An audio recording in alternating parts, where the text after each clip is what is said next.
Deixa eu falar um pouquinho com você e daí nós vamos aí para a palavra.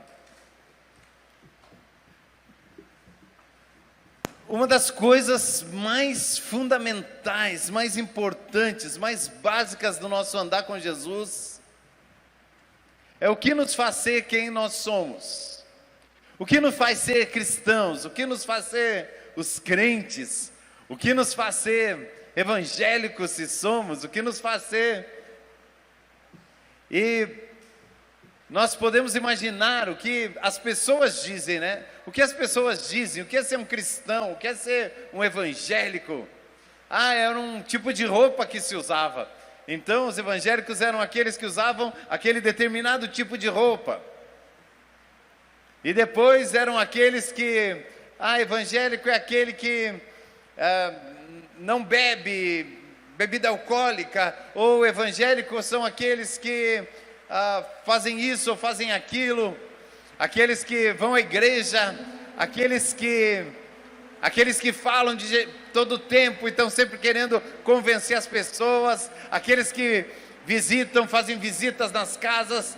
Tantas coisas podem ter definido no coração de alguém o que é ser um cristão, o que é ser evangélico, o que é ser... Por que é tão importante para as pessoas essas definições? E aí chegam esses tempos tão diferentes de pandemia, chegam esses tempos tão diferentes onde os nossos costumes são mudados, onde não podemos fazer tudo o que fazíamos, onde precisamos fazer outras coisas, precisamos mudar. Por um momento nesse tempo nós não pudemos ter o nosso culto, algumas atividades que nós fazíamos como igreja não puderam acontecer, e algumas estão voltando, outras vão levar mais um pouquinho de tempo para depois voltar, mas nós mudamos muito do que nós fazíamos, e nós tínhamos nesse momento que reencontrar aquilo que nós fazíamos.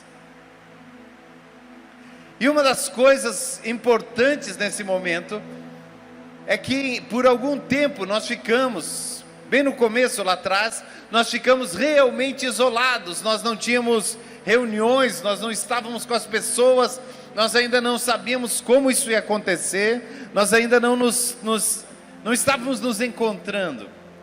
E nesse momento que nós não estamos na prática do que estamos fazendo, eu ousaria dizer que foi algo extremamente saudável para a igreja. E nós podemos pensar, como saudável para a igreja? Alguns nem estão mais andando, alguns nem ficaram, ou outros tiveram dificuldade e tudo mais. Mas sabe, querido, nesse tempo nós estamos sendo chamados por Deus, pelo que nós somos, e não por aquilo que nós fazemos. Porque tivemos que modificar o que fazemos, tivemos que modificar os nossos costumes, tivemos que modificar os nossos hábitos, e essa é a hora de entender se realmente somos, porque em algum momento é possível que nós fiquemos acostumados com práticas, e aí a gente continua fazendo as práticas, e continua fazendo as práticas, mas na verdade... elas não surgem do mesmo lugar, de verdade no coração, de verdade no interior. Então quando nós estamos num momento onde as práticas são mudadas, fica todo mundo desconfortável, nós ficamos, fica tão desconfortável não poder estar com as pessoas do jeito que fazíamos, não poder ter as células do jeito que fazíamos, não poder cuidar das crianças com os exploradores e tudo mais do jeito que fazíamos, não podemos ter as colinhas do jeito que nós fazíamos, e tantas coisas mudaram. E aí nesse momento nós descobrimos o que nós somos na verdade, quem nós somos na verdade, porque quem nós somos está muito longe de ser definido pelas nossas práticas. Quem define quem nós somos não é o que nós fazemos. E essa noite eu queria que essa fosse a verdade que fica em teu coração. O que define quem eu sou não é o que eu faço. O que define quem eu sou não é aquilo que eu pratico, não é as coisas que acontecem na minha semana. O que define quem eu sou não é o que define, é quem define quem eu sou, é o Pai do céu. Quem define quem eu sou é o que Ele diz sobre mim. Quem define quem eu sou Então Jesus, quando vai começar o seu ministério, ele vem chegando, e João Batista está pregando uma pregação difícil, dura, e ele está dizendo às pessoas da época: raça de víboras, quem vos ensinou a fugir da ira vindoura? E ele está lá trazendo uma mensagem de arrependimento, falando sobre um batismo de arrependimento, e eles dizem: tu és o Messias, e ele diz: não, mas aquele que vem após mim, eu não sou digno de desatar as correias da sua sandália. E ele continua falando, e naquele momento Jesus vai chegando, e Jesus entra na água, no lugar que ele está batizando, no Jordão. E agora, ele entra em crise, porque ele enxerga o Messias, o Cristo, e ele diz: Senhor, tu que deverias me batizar, e não eu. E Jesus diz: não, importa que seja assim, para que se cumpra a Escritura. E ele batiza Jesus, João Batista batiza Jesus naquele momento. Jesus se batiza ali diante de João Batista. E nesse momento, onde Jesus ainda não estava realizando milagres, onde o ministério não estava acontecendo, onde não havia uma medida de glória pelos acontecimentos da vida de Jesus, onde não havia... não tinha como dizer: esse ministério é aprovado, não é aprovado, porque ele ainda não tinha andado no ministério. A Bíblia diz que se ouviu uma voz no céu que dizia: este é o meu filho amado, em quem eu tenho muita alegria. Este é o meu filho amado. E aí algumas traduções dizem: esse é meu filho amado, que muito me alegra. Outros dizem: esse é o meu filho amado, em quem deposito toda a minha complacência, ou toda a minha alegria, eu tenho prazer nele. Agora, como assim, se Jesus ainda não está vencendo, se Jesus ainda não está curando, se Jesus ainda não está ministrando, se Jesus ainda não está tocando as multidões, se Jesus não está expulsando demônios, não está dando vista aos cegos? Porque antes do que ele faz, vem quem ele é. Este é o meu filho amado. Quem tem uma identidade, tem um destino. Diga isso comigo. Quem tem uma identidade, tem um destino. E hoje nós vamos almoçar na casa de uma família muito querida. Quem acompanha aí os stories da pastora Débora já viu. Aí uma criança, eu acredito que tenha 9 anos, a Débora pergunta: qual que é o texto favorito? Porque ela gosta de ler a Bíblia, e ela vai direto, né? Mateus 4, porque o diabo disse para Jesus, para ele fazer o pão, a pedra virar pão, porque ele disse para Jesus pular, e ele disse para Jesus adorar. Aquela criança, e eu ouvindo, eu falei: ótimo, entendi. Então leia comigo aqui, Mateus 4, 9 anos. Nesse momento que Jesus diz, no 17, tá? No 3,17 diz: uma voz do céu dizia: esse é o meu filho amado, em quem me comprazo. Então Jesus foi conduzido pelo Espírito ao deserto, para ser tentado pelo diabo. Atenção, Jesus, o filho amado, foi conduzido por quem? Pelo Espírito. Foi conduzido para onde? Para o deserto, a fim de ser tentado pelo diabo. O Espírito Santo levou Jesus para o diabo? É isso que está escrito.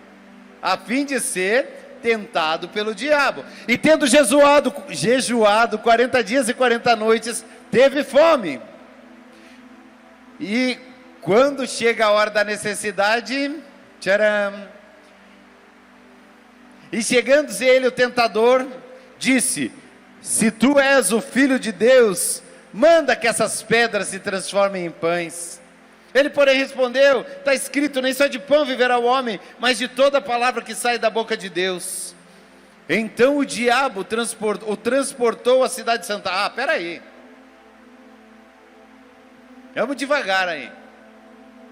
Está tudo estranho nesse texto. A primeira coisa que acontece é que o Espírito Santo leva Jesus para ser tentado pelo diabo. Agora, o diabo transporta Jesus.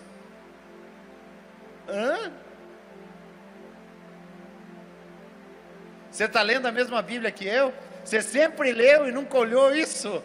Uau! Quantos ficam meio assustados com essa palavra além de mim? Alguém aí?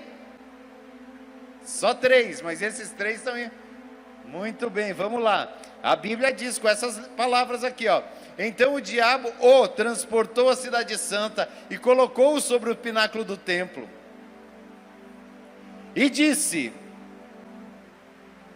se tu és filho de Deus, lança-te daqui abaixo, porque está escrito: aos seus anjos dará ordem a teu respeito, e tomar-te-ão nas mãos, para que não tropeces em pedra alguma. Disse-lhe Jesus: também está escrito: não tentarás o Senhor teu Deus. Novamente transportou o diabo ao monte muito alto, e mostrou-lhe todos os reinos do mundo, e a glória dele, disse: tudo isso te darei, se prostrado me adorares. Então Jesus disse: vai-te, Satanás, porque está escrito: ao Senhor teu Deus adorará, só a ele servirás. Então o diabo o deixou, e eis que os anjos chegaram e o serviram.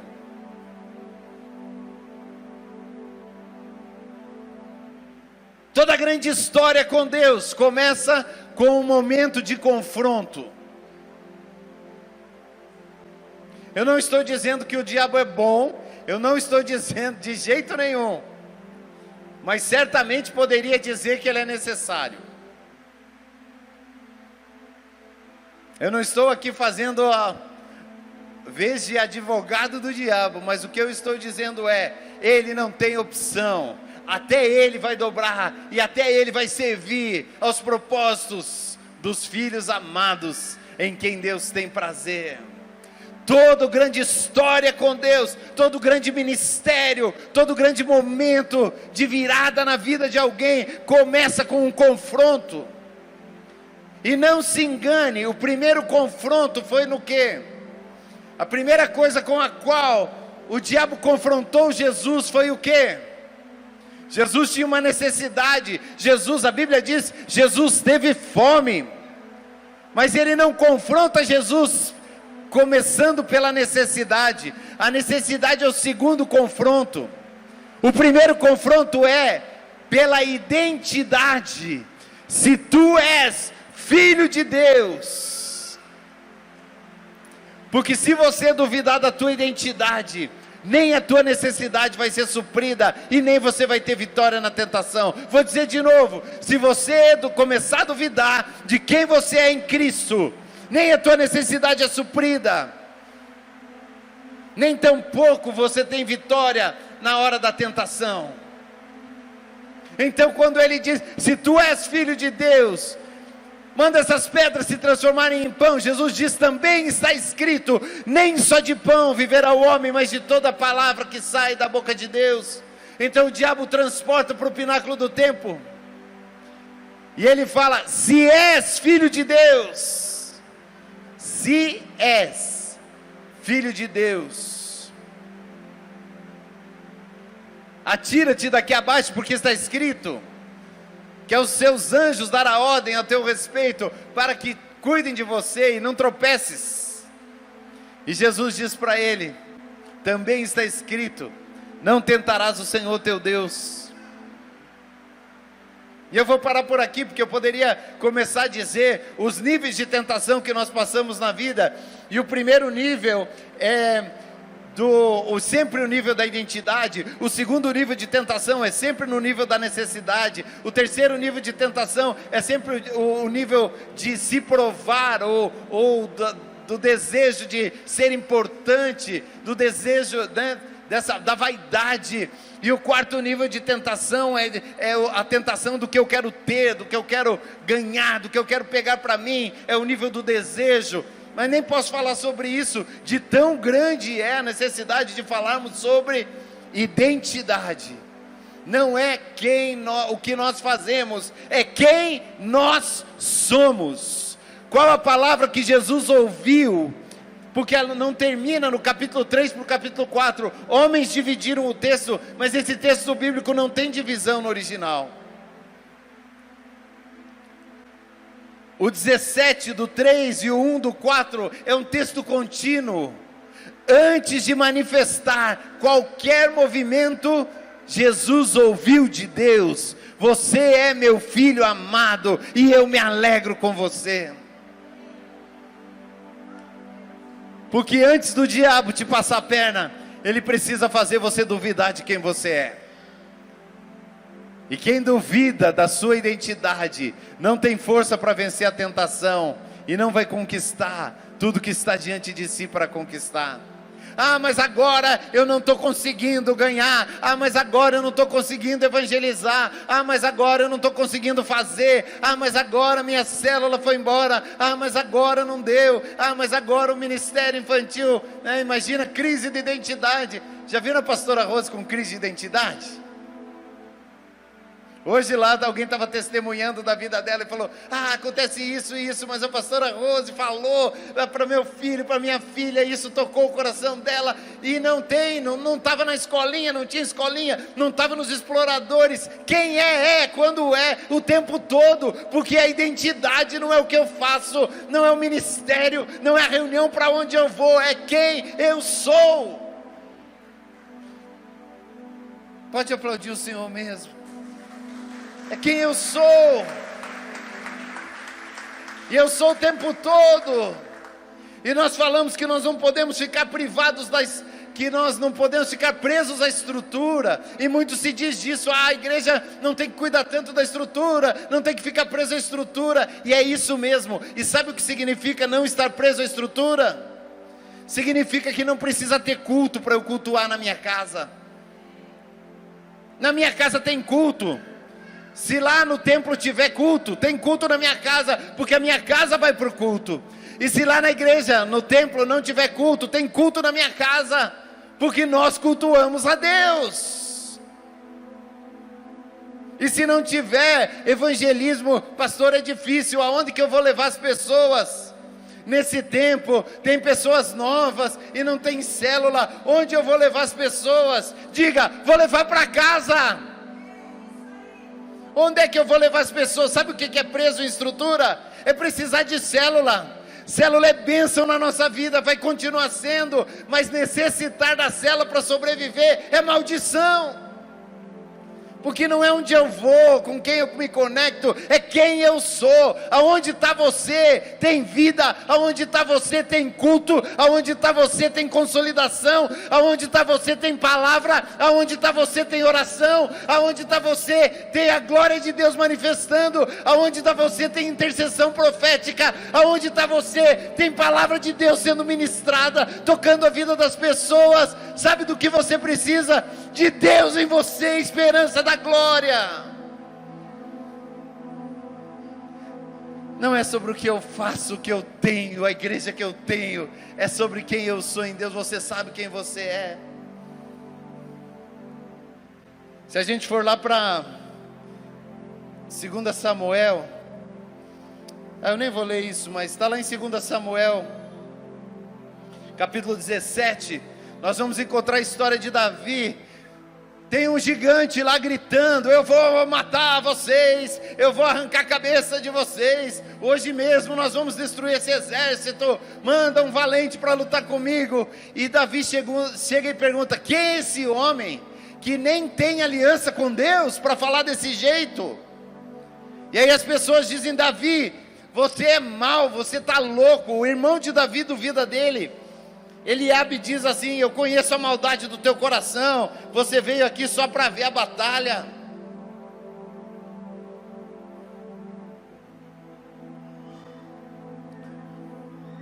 Davi pergunta: o que vão dar para a pessoa que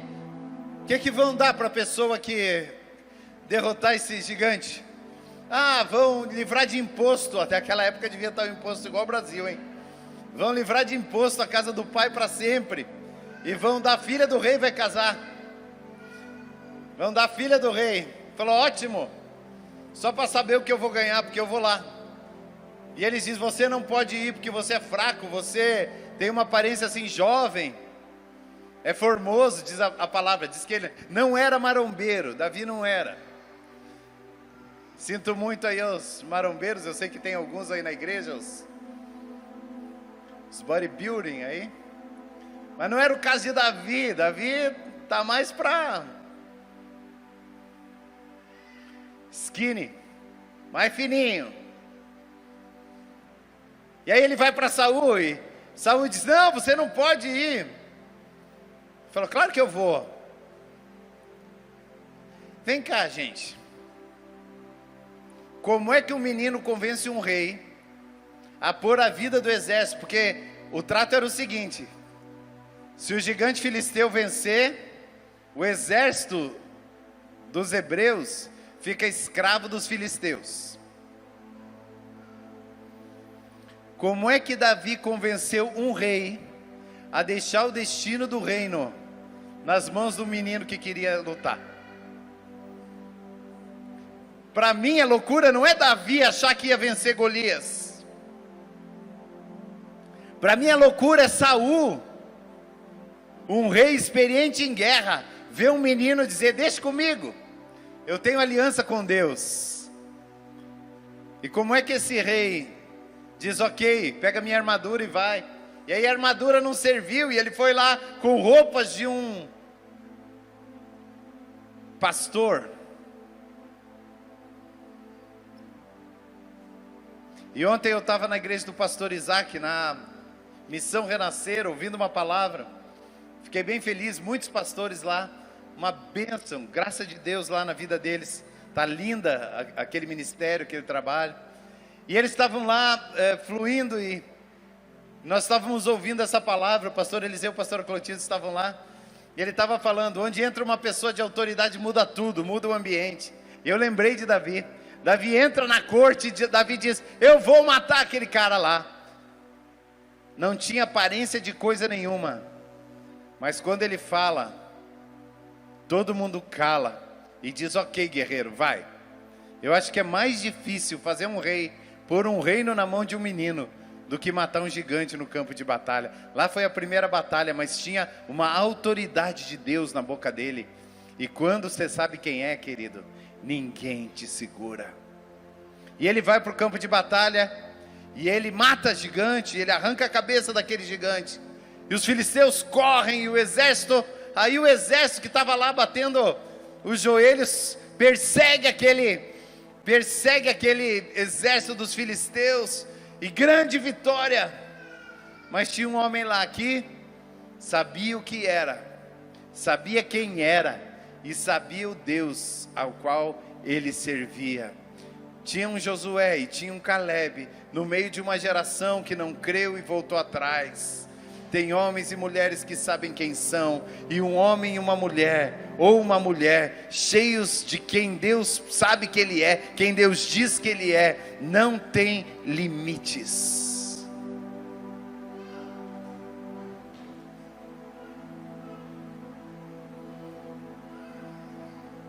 Se você continuar a história, logo depois da tentação de Jesus, Jesus começa a fazer umas coisas interessantes e pregar, e vai juntando gente ao redor. E ele logo chega, e tem pessoas lá num barco, e a multidão está apertando ele, ele pede o barco emprestado, ele entra no barco, e ele vai um pouquinho para frente, e ele começa a pregar, e ele fala à multidão. E quando ele termina de falar, ele diz, você, Pedro, Tiago, João, você, vem comigo. E aqueles homens, eles têm uma profissão, eles têm uma família, pelo menos um deles é casado, e eles vão embora com Jesus, deixam tudo para trás, porque Jesus olha nos olhos deles e diz, até agora vocês pescaram peixes, mas agora eu vou fazer de vocês pescadores de homens. A primeira coisa que Jesus fez com aqueles homens, foi dar a eles uma identidade. Foi dar a eles uma identidade, Você não é o que você faz, você é quem Deus diz que você é.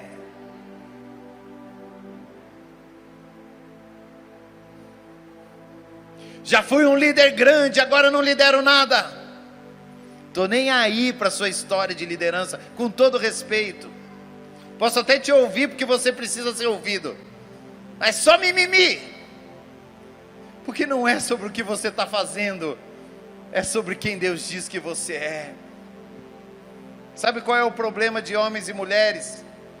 Quando eles perdem, quando eles têm perda na sua história, quando eles eram e deixam de ser, não haveria problema nenhum, porque não é sobre a vida cristã, não é sobre méritos de alcance, a vida cristã não é sobre desempenho, a vida cristã não é sobre preencher tabelinhas e conquistar isso ou aquilo, a vida cristã é sobre entender quem somos em Deus e cumprir o seu chamado. Então, se a pessoa está voando e depois ela se quebrou, ela errou, ela precisa ser perdoada, tanto faz, porque no final o destino daquela pessoa não tem a ver com a conquista do dia, tem a ver com a história que o Senhor fala sobre ela. Então, se você está entregando a tua célula, ou se você está ganhando a multidão e pregando no Descende lá para 100 mil pessoas, tudo que nós temos que ser é o que o Senhor fala sobre nós, e está tudo bem. Então, por que é difícil, pastor? Por que a gente deixa as coisas? Por que a gente perde? Porque em algum momento o diabo fala, se você é, e a gente fala, será que eu sou? Não é sobre fazer o milagre. Jesus não fez o que o diabo falou para ele fazer. Então, se Jesus duvidasse de quem ele era, ele também não faria. Não muda o que você vai fazer, só muda o porquê você faz ou deixa de fazer. Porque se ele duvidasse, se você é filho de Deus, faz as pedras se transformarem em pão, e ele ficasse inseguro, daí ele não sabia se ia dar certo o milagre, e aí ele ficava tímido e não fazia, no fim não fez e não fez.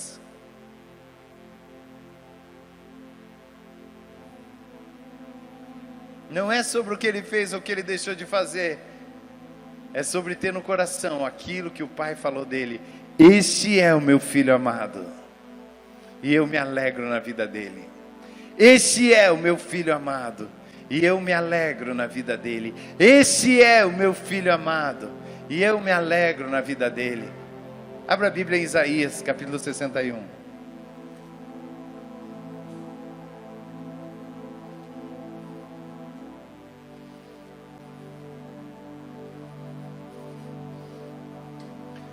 Sabe aquele texto de Isaías que diz, voarão com asas como águia? A minha Bíblia quer cumprir a profecia. Está voando aqui.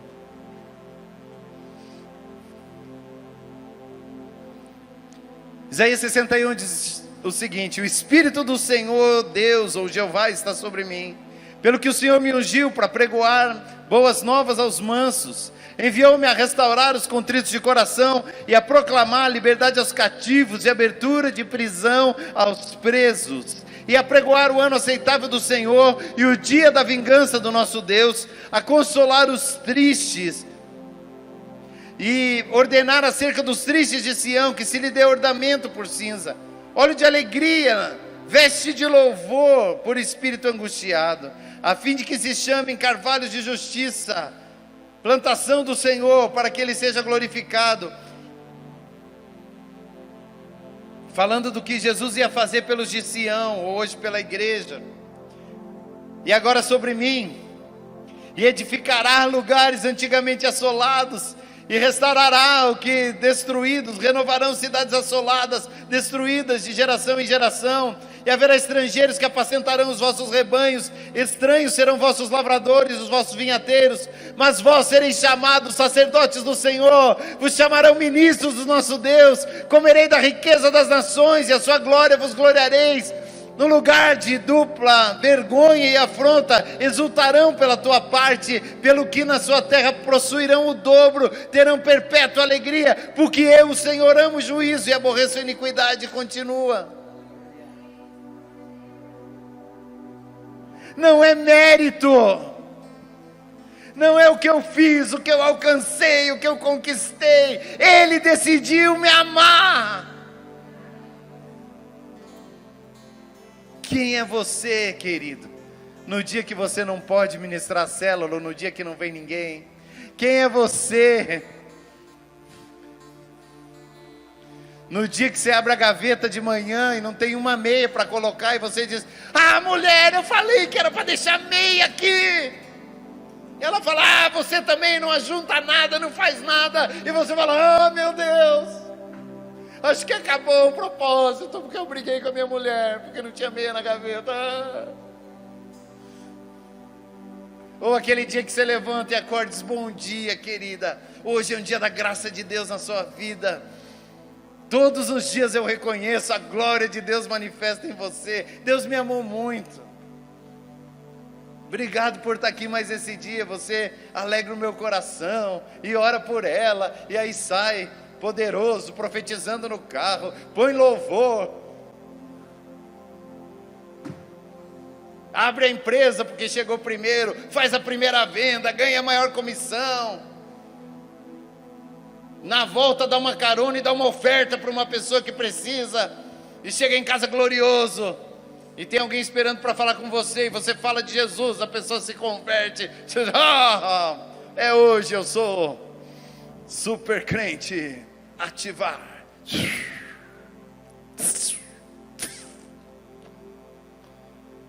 Gente, no dia que não tem meia na gaveta, o amor de Deus é que define quem você é. No dia que você ganhou tudo, ou no dia que aparentemente está tudo dando na trave, tudo que você não pode fazer é começar a duvidar da tua identidade. Por quê?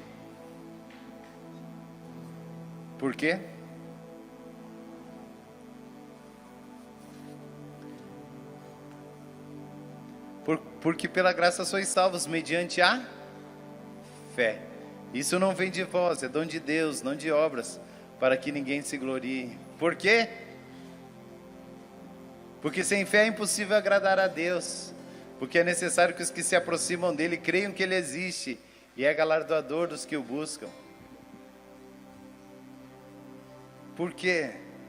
Porque o Senhor chamou a mim e a você para ser a geração que vai brilhar na terra.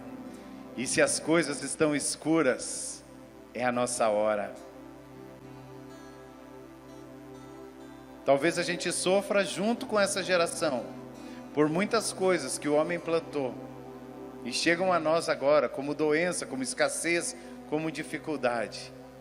Mas ainda assim, eu estou olhando para as pessoas que vão brilhar porque foram criadas para esse tempo, para esse momento. É para essa hora que o Senhor te levantou, é para essa hora que o Senhor te chamou, é para essa hora, é para essa hora, é para essa hora. Eu nem sei onde eu vi, mas eu sei que eu vi na internet essa semana alguém. Então eu não avalizo a palavra, eu não sei quem falou. Se soubesse, falaria. Mas eu não sei quem falou, mas me chamou a atenção a fala de alguém dizendo o seguinte: a pessoa quando morreu, tudo que ela queria era chegar no céu e dizer: Paulo, como é que pode? Você aguentou ser apedrejado, você passou por isso e por aquilo, e você ressuscitou o cara lá. Porque você acha que o pastor Juliano fala comprido e chato? Imagina Paulo, dormiu e morreu durante a pregação dele, pensa? Ele mesmo já chega se desculpando, ele fala: olha, eu prefiro escrever para vocês, porque eu sei que a minha presença não é tão, quando ele falava pessoalmente, ele não era tão impressionante quanto ele escrevia. Ele fala isso a respeito, provavelmente meio traumatizado com o cara que morreu enquanto ele falava. Mas tudo bem, deixa Paulo lá. Eu quero encontrar Davi, eu quero perguntar como foi vencer aquela batalha, como foi resgatar aquelas pessoas lá depois, como foi tomar o reino, como foi fazer o tabernáculo lá, que coisa incrível. Eu quero falar com Moisés e eu quero saber como foi, qual é o sentimento, Moisés, de estender a vara e ver o mar abrir, e aquelas milhões de pessoas, e a comemoração. eu quero falar com Enoque, eu quero saber como estar tão íntimo de Deus, que ele subiu e já não era, porque o Senhor o tomou para si. Eu quero falar com Elias, eu quero saber qual é a sensação de ficar lá dizendo: ei, gritem mais alto, vai que Baal está dormindo, e depois dizer: Senhor, manifesta-te com fogo, descer fogo do céu, lamber a água, queimar o sacrifício, a madeira, a pedra e todo aquele lugar. Como foi? A pessoa com essa ansiedade de chegar no céu, falar com essas pessoas, quando chega lá, começa a chegar: ei pessoal, venham, e as pessoas começam a se reunir ao redor dele, e ele aqui tem uma turma na frente dele, e ele fica olhando meio assustado: o que está acontecendo? E aí alguém diz para ele: não fala nada, deixa eles falarem primeiro. Ele fala: por quê? Porque aquele ali é o Noé, aquele é o Davi, aquele é o Abraão, aquele ali é o Enoque, aquele que você está vendo ali é o Elias, aquele. Mas por que eles estão reunidos? Porque eles querem perguntar para você: qual é a sensação de ter o Deus vivo morando dentro de você?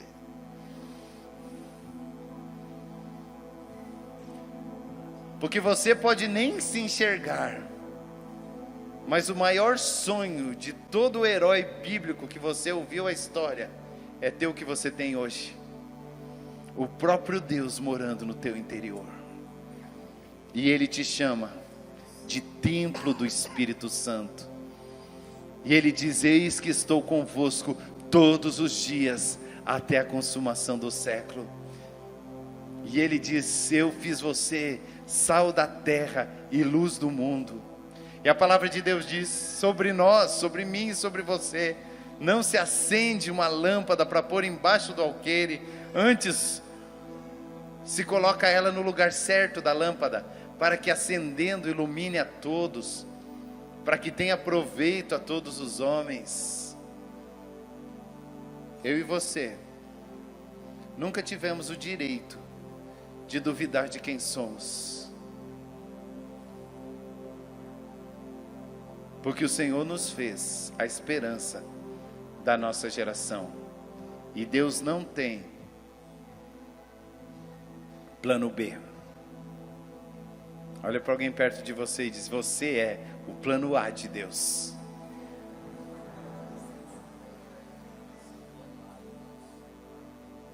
O ministério que fala ali de Jesus consolar os que choram, é você agora.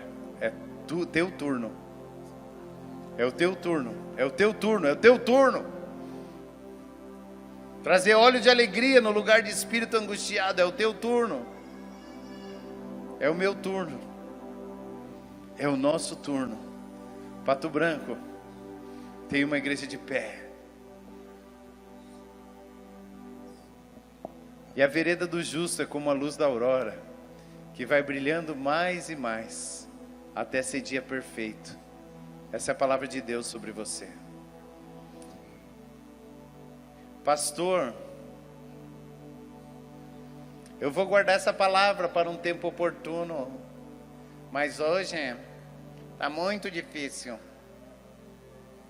Pastor, lá em casa está um deserto. Eu vou ler para você de novo. E o Espírito Santo conduziu Jesus ao deserto. Só até aí. Pastor, a minha esposa, ela está acabando comigo. Vou ler o resto do versículo. A fim de ser tentado pelo diabo. Que não é a sua esposa. Mas não significa que ele não possa dar uma ousadinha. Ou seu esposo, ou seu patrão, ou qualquer um. Porque sabe, querido, as profissões importantes, toda profissão é importante, toda profissão é digna, mas algumas profissões, se o músico errar, por que não tem uma prova para ver se o músico pode tocar? Se ele tocar mal, as pessoas vão embora, é só isso que acontece.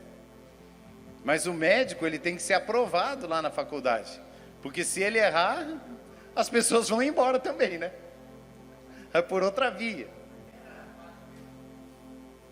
Por outra via. Então, se o advogado vai errar, ele vai prejudicar muito alguém. Então ele faz lá um exame de ordem, para que ele não, no exercício da profissão dele, ele pode Um engenheiro não pode calcular errado a resistência de um material e fazer uma viga que vai sustentar uma laje que pessoas vão estar lá em cima. Então ele tem que fazer provas, antes ou depois de fazer os trabalhos? Antes. Para quê? Para que no exercício daquilo que ele foi preparado para fazer, possa trazer vida e não morte. Então, se você está sendo muito chacoalhado, saiba que você provavelmente foi conduzido pelo Espírito Santo a esse lugar. Que você pode estar na mesma situação que o diabo pode. Deus nunca vai deixar o diabo me incomodar. Deixou em Jesus, não vai deixar você, amadinho, especial. Sim, você pode passar por aflição, por problema, por prova e por dificuldade, mas você não vai passar nenhuma que não seja para o bem daqueles que amam a Deus, porque o texto bíblico diz: todas as coisas cooperam juntamente para o bem daqueles que amam a Deus. Quem é você?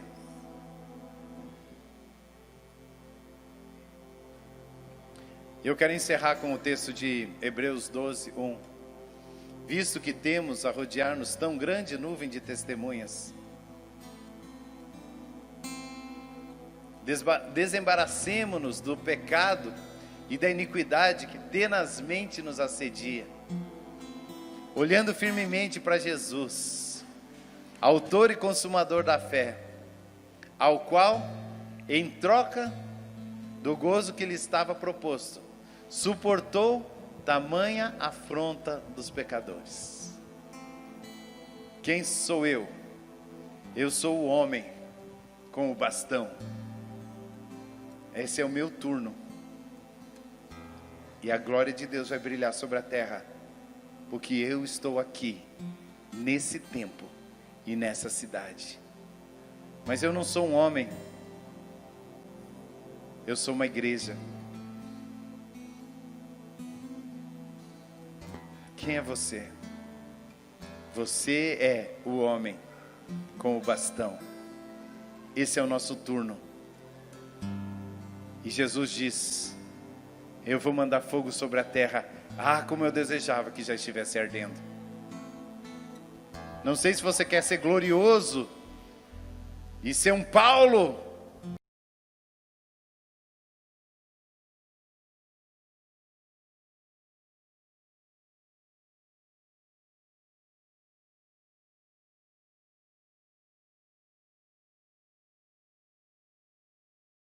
ou se a você basta ser como uma das raposas de Sansão. Mas a Bíblia diz que Sansão amarrou as raposas pela cauda e pôs fogo, e elas saíram e destruíram toda a obra dos filisteus.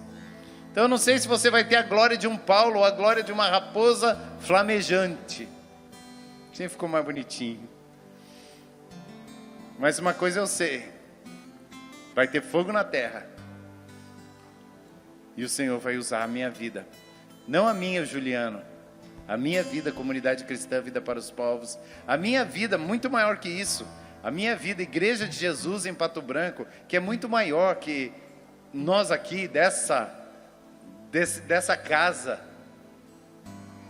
inclui todos os outros cristãos, todas as outras pessoas que estão servindo a Deus com seu coração. Quem é você? Quem é você hoje? Quero convidar você a ficar de pé e a responder para você mesmo. Quem é você? O que é que Deus diz a seu respeito? Lembre-se, a sua identidade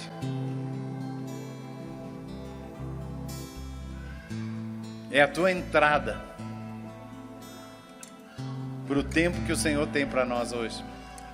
A tua identidade não é o que você fez, não é as tuas histórias, não são tuas lutas, não são tuas conquistas, mas também não tem nada a ver se tem meia na tua gaveta e você ficou bravo ou não, ou se você é aquele marido glorioso, todo querido.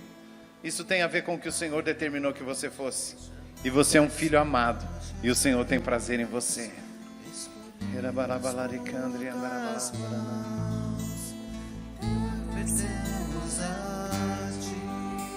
Vamos dizer juntos, somos teus filhos, nascidos do Espírito,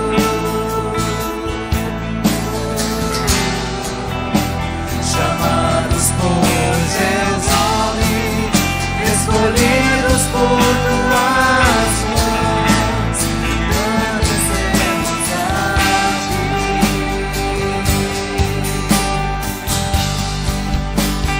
Somos teus filhos,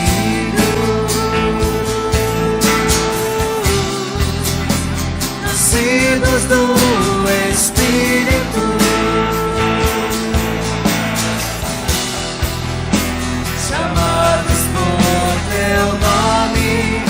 escolhidos por tuas mãos, pertencemos a ti.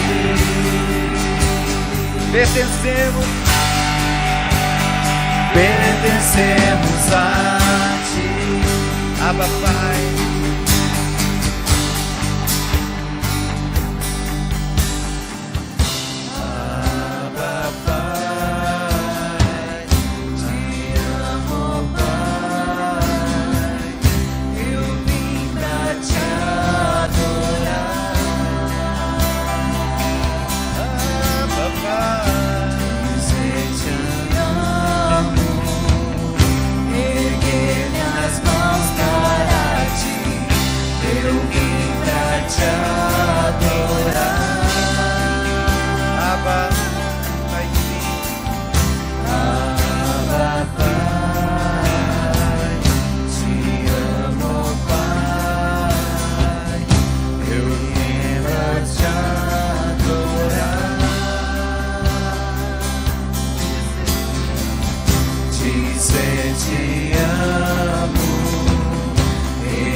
Para ti, eu vim pra te adorar.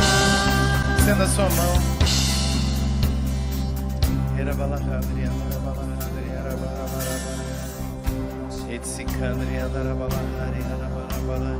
Na autoridade do nome de Jesus, nessa hora de fogo do Espírito, eu ordeno. Se você tem uma necessidade física, levante bem alto as suas mãos.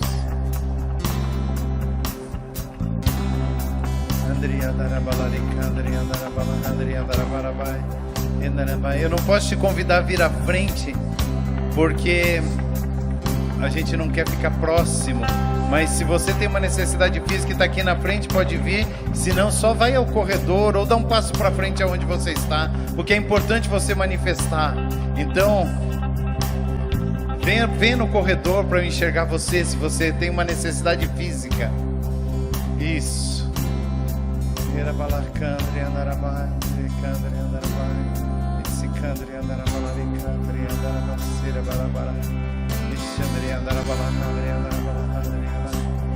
Na autoridade do nome de Jesus, eu dou uma palavra de ordem a toda a estrutura celular, física dessas irmãs, que a unção do Senhor se apodere delas agora.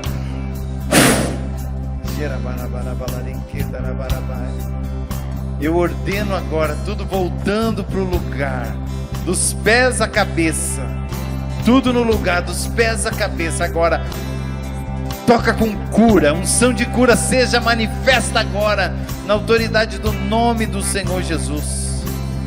Anjo de Deus, entra agora, todas as veias, todas as artérias, todo o sistema, agora curado em nome do Senhor Jesus. Eu profetizo exames onde não vai aparecer nada, não interessa se tinha antes, não vai mais ter. Eu profetizo em nome do Senhor Jesus sobre prisões de anos agora. Eu ordeno sobre prisões de anos em enfermidade. Quebre-se grilhões em nome do Senhor Jesus. Seja livre agora em nome do Senhor Jesus. Filha amada, seja livre.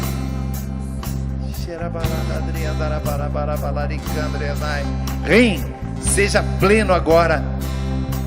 Em nome do Senhor Jesus, eu ordeno toda formação de pedra, todo cálculo, agora, quebrado agora, zerado agora, em nome do Senhor Jesus. Pai, em nome de Jesus eu oro pela igreja, Pai, para que todos sejam guardados nesse tempo de pandemia, para que a Tua mão seja sobre eles, sejam guardados pelo Senhor, Pai, em nome do Senhor Jesus, em nome de Jesus. Querido, dê uma salva de palmas a Jesus. Quantos se apropriam, digam glória a Deus. Aleluia. Ainda você está de pé. E talvez, antes de eu orar abençoando você, eu preciso falar uma coisa. Talvez eu tenha, e é importante você que está em casa, ouvir com carinho isso. Então, fica mais 1 minutinho, 3 minutinhos para você ouvir. As pessoas estão ligando, estão no WhatsApp, estão todo o tempo perguntando: pastor, está chegando a vacina, posso tomar vacina ou não posso tomar vacina? Então preste muita atenção nessas palavras que eu vou dizer a você. Deus colocou um sacerdote em cada casa.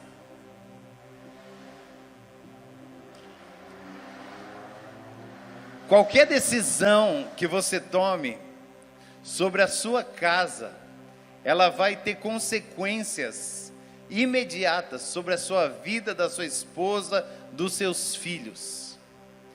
E as consequências que vêm das nossas decisões, elas recaem somente sobre nós. O que significa que, se eu tomo uma decisão, porque outro disse para eu tomar aquela decisão, aquela outra pessoa não vai responder pela sua necessidade, não vai responder pela consequência do que houve com você. Então nós temos agora esse tempo as vacinas, e o que, conversando com o pastor Eliseu, nós entendemos que é muito ruim que vocês ou qualquer pessoa utilize qualquer coisa, não só essa vacina, sem uma compreensão plena do que ela faz no seu organismo. Se ela é uma vacina de vírus atenuado, se ela é uma vacina de RNA mensageiro, se ela é uma vacina de DNA, o que cada uma dessas implica, quais são as implicações, o que fez, por que a gente está em dúvida, porque tem muitas coisas acontecendo, porque mesmo as organizações mundiais de saúde, um dia estão dizendo uma coisa, e na outra semana estão dizendo outra, e na outra semana estão dizendo outra. Então certamente isso faz a gente estar num ambiente de insegurança, porque nós entendemos que o Senhor permitiu que esse homem, Bolsonaro, fosse presidente da nação, mas certamente ele não apresenta um caráter que diga sobre o caráter cristão e o caráter de... Nós sabemos que o Senhor permitiu que ele fosse presidente da nação, mas nós não somos pessoas que andamos de venda e achamos que tudo que se fala, ou tudo que esse fala, o que aquele fala, é bom, é certo e é assim que deve ser. Em outras palavras, queridos, o que nós estamos dizendo a todos é: por favor, tenham um entendimento do tempo que está acontecendo. Por que não dizemos: irmãos, vão lá tomar vacina? Porque não temos segurança para isso. Porque se houver complicações depois por você ter feito, você poderia voltar para nós e dizer: pastor, você disse que é para eu tomar, eu tomei, e agora meus filhos têm isso, estão com aquela dificuldade, nós estamos com essa dificuldade, e nós não temos como atender você nessa questão. E nós não podemos dizer para você: olha, não tome a vacina. Por quê? Porque se não tomar vacina e alguém falecer com Covid, nós não podemos assumir a família e trazer e resolver todos os problemas. O que significa que quem tem o ônus da decisão tem o bônus da consequência. Não tem como a gente escapar disso. Mas a palavra que nós temos é: por favor, discernam com muita serenidade isso. Tem uma coisa que pode acontecer, que a gente muda de posição na hora que acontecer. Se o Espírito Santo falar conosco, e se Deus disser para nós, avisa o povo, que é essa direção, nós podemos passar por qualquer consequência, nós vamos falar do jeito que nós ouvirmos de Deus, mas nós não podemos hoje dizer, nós ouvimos de Deus, que essa é a posição que as pessoas devem ter. Então, acho que você deveria ouvir pessoas, eu acho que nós temos pessoas próximas a nós, da área médica, que deveriam ser ouvidos, e certamente o Senhor vai dar graça e discernimento. Tá? Eu não me sinto confortável de falar nem a posição pessoal, o que nós vamos fazer ou deixar de fazer. Por quê? Porque essa vai ser uma experiência de fé. Então você precisa falar com Deus e você precisa ter informação para tomar a sua decisão sobre a sua família. Falando isso, quero dizer também, não é a escola que ensina seus filhos valores, é você e a sua família. Não é a igreja que ensina, é você, é sua família. Não é a igreja que decide se você toma vacina, é você sobre a sua família. Não é a igreja que decide sobre se você vai ter uma arma em casa, é você sobre a sua família. E nós vamos falar o que a palavra de Deus nos diz para falar, e vamos fortalecer você para ouvir o Espírito Santo e tomar melhores decisões a cada dia. Amém, queridos? Amém? Glória a Deus. Deixa eu orar por vocês.